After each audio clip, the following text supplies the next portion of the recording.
Eu perdi minha família, minha casa e a confiança da minha própria filha. Tudo por causa de uma mentira. Meu nome é Ana Paula, tenho 42 anos. E se um dia me perguntassem como uma simples mentira poderia destruir uma vida inteira, eu jamais conseguiria responder antes de viver o que vivi. Eu era aquela pessoa que acreditava que família era sinônimo de confiança. Fui criada assim, cresci assim e passei boa parte da minha vida defendendo isso, até o dia em que minha própria família me virou as costas. Não era muito, mas eu sempre lutei para dar o melhor para minha filha, Júlia, de 16 anos. Trabalhei como costureira desde os 17, primeiro ajudando minha mãe, depois abrindo meu próprio ateliê dentro da casa da família. Era o meu orgulho. 3 máquinas de costura, uma mesa de corte que meu pai me deu, clientes fiéis que vinham de outros bairros. O que eu jamais imaginei é que esse orgulho se transformaria no motivo da minha maior queda. Março de 2024. O dia em que tudo desmoronou. Você sempre se achou melhor do que todo mundo nessa casa, não é, Ana? Minha irmã Carolina jogou na minha cara, entrando no meu ateliê como um furacão. Ela estava diferente, os olhos vermelhos, as mãos tremendo. Eu estava terminando um vestido de noiva, as agulhas ainda presas no tecido. Carol, o que houve? Levantei preocupada. O que houve? O que houve? Ela gritou e minha mãe apareceu na porta, o rosto pálido como cera. Você roubou o dinheiro da venda da casa, o dinheiro que era para todos nós. Senti o chão sumir. Do que você está falando? Que dinheiro? A casa nem foi vendida ainda. Minha mãe desviou o olhar. Esse gesto pequeno me cortou ao meio. Mãe, sussurrei. Ana. A voz dela saiu fraca. A casa foi vendida há 3 semanas. O dinheiro sumiu da conta. E você foi a única que tinha acesso ao cofre da vovó, onde a senha do banco estava guardada. Carolina avançou, o dedo em riste na minha cara. Sempre com seu ateliêzinho, sempre se achando melhor porque trabalha tanto, enquanto eu cuidava da mãe, enquanto eu ficava aqui. Eu nunca tocaria em nada que não fosse meu. Minha voz rachou. Júlia apareceu na porta, a mochila da escola ainda nas costas. Mãe, o que está acontecendo? Carolina se virou para ela, teatral. Sua mãe roubou a herança da família, Júlia. O dinheiro que seria seu também, que seria da sua faculdade. Vi o rosto da minha filha mudar. A confusão, a dúvida. E então, o pior. Ela deu um passo para trás, afastando-se de mim.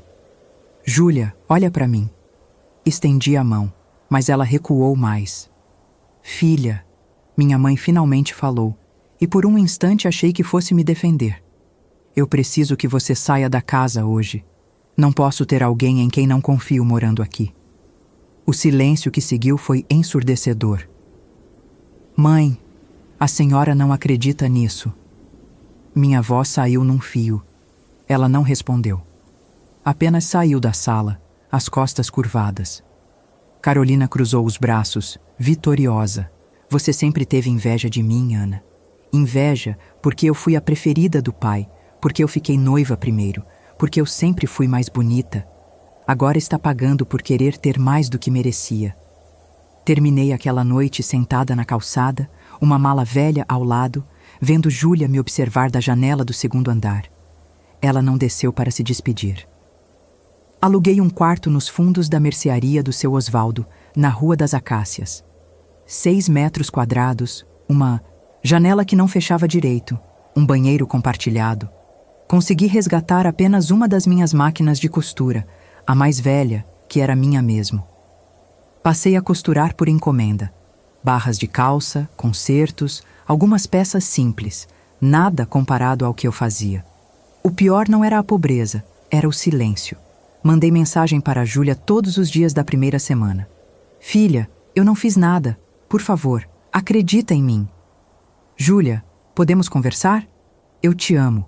Sempre vou te amar. As respostas foram minguando. Não sei no que acreditar, mãe. Preciso de um tempo. E então nada. No 3º mês, tentei vê-la na saída da escola. Ela estava com Carolina. Minha irmã me viu de longe e abraçou Júlia pelos ombros, desviando o caminho. Júlia olhou para trás uma vez, mas não parou. Eu costurava de madrugada para não pensar.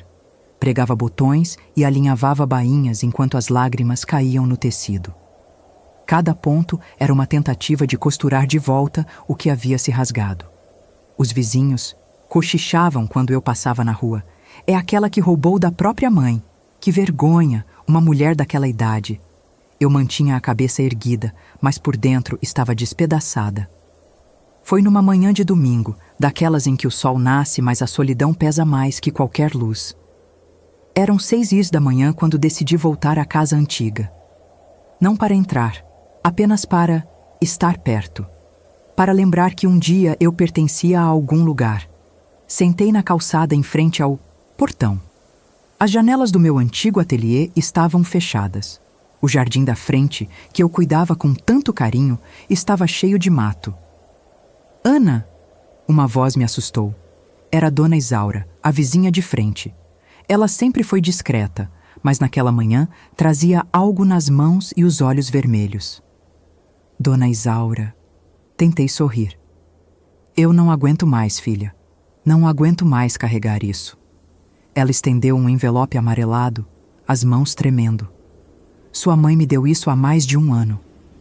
Fez eu jurar que só entregaria para você se você voltasse aqui. Ela disse. Disse que se você não voltasse, é porque tinha seguido em frente e era melhor deixar o passado morrer. Peguei o envelope com mãos trêmulas. Estava lacrado com cera vermelha. No verso, a caligrafia inconfundível da minha mãe.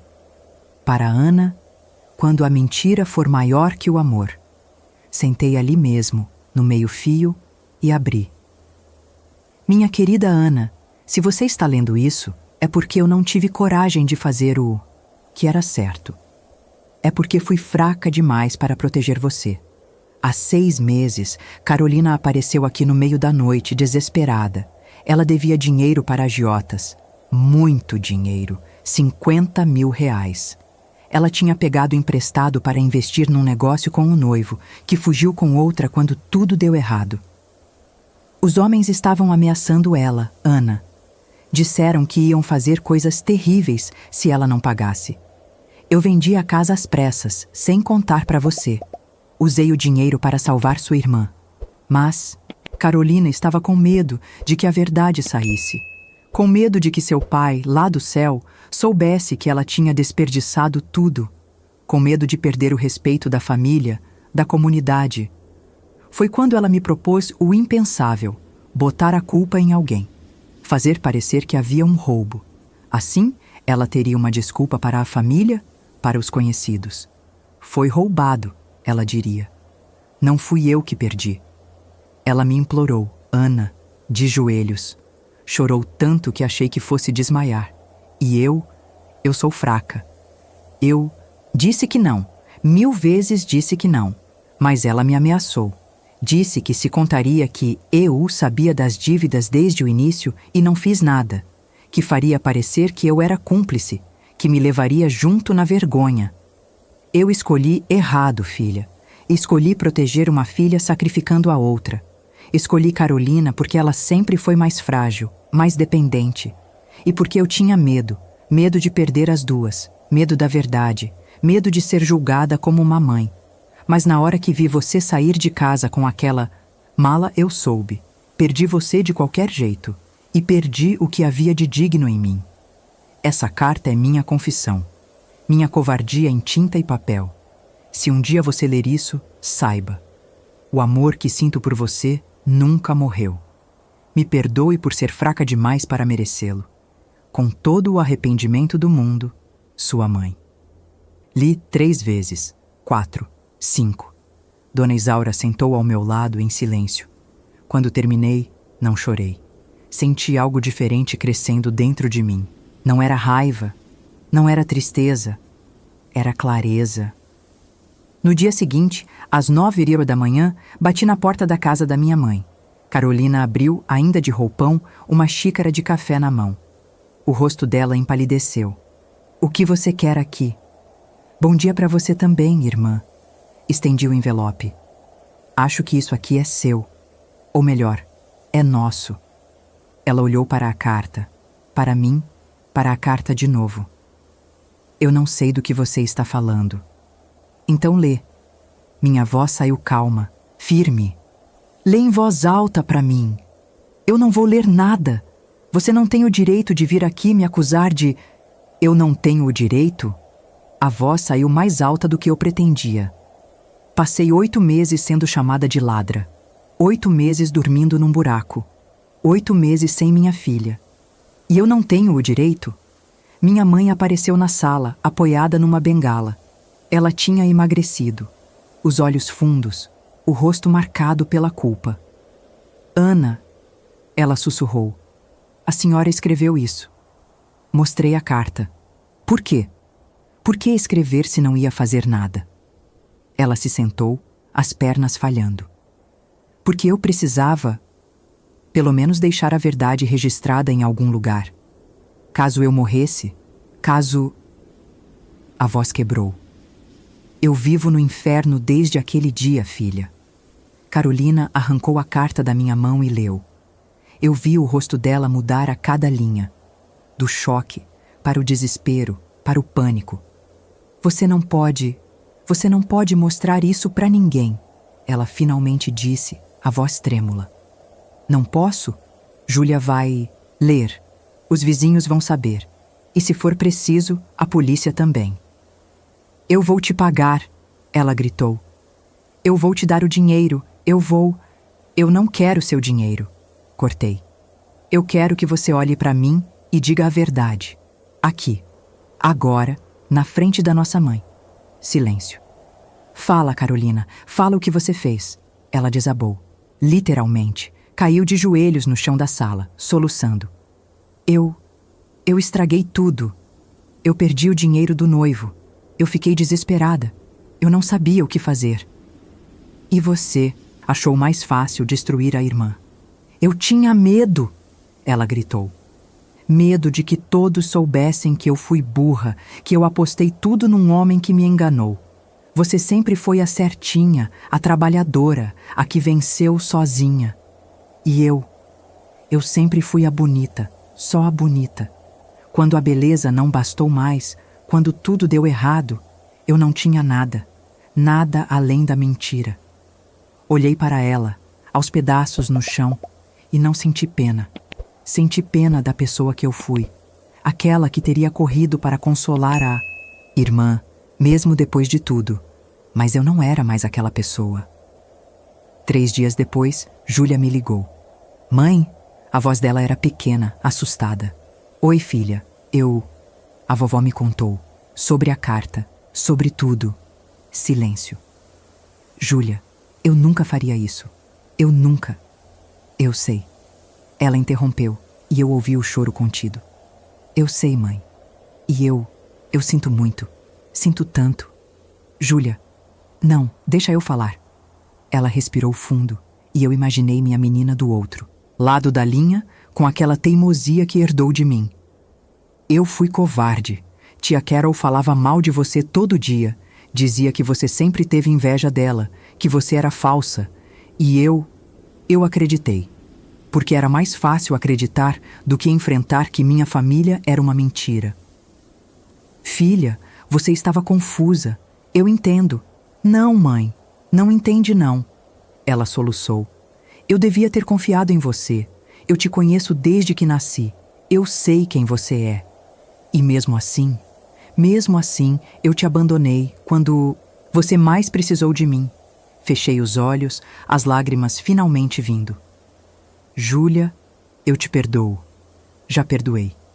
Como? A voz dela saiu estrangulada. Como você consegue me perdoar? Porque você é minha filha. E porque eu também já fiz escolhas erradas. A gente aprende, filha. A gente cresce. Eu quero te ver. Eu preciso te ver. Pode ser? Pode. Pode sempre. Os meses seguintes não foram fáceis. Júlia veio morar comigo no quartinho da mercearia. Dividimos aquele espaço minúsculo, mas éramos felizes. Ela me ajudava a costurar à noite, ouvindo música no celular, enquanto eu ensinava pontos que minha mãe me ensinou. Minha mãe pediu perdão, muitas vezes, com palavras, com choro, com silêncios longos onde o arrependimento pesava mais que qualquer desculpa. Eu perdoei. Não porque foi fácil, mas porque carregar raiva era continuar sendo prisioneira da mentira de Carolina. Carolina sumiu por um tempo. Ouvi dizer que foi morar em outra cidade, longe dos olhares de julgamento dos vizinhos. Não procurei saber mais. Voltei a costurar. Abri um pequeno ateliê novo, num ponto alugado. Não era o que eu tinha antes, mas era meu. Construído com minhas próprias mãos, sem depender de ninguém. E uma tarde, já em março de 2025, quando estava ajustando um vestido, Júlia entrou pela porta com um envelope. Mãe, cheguei. E aí, como foi a escola?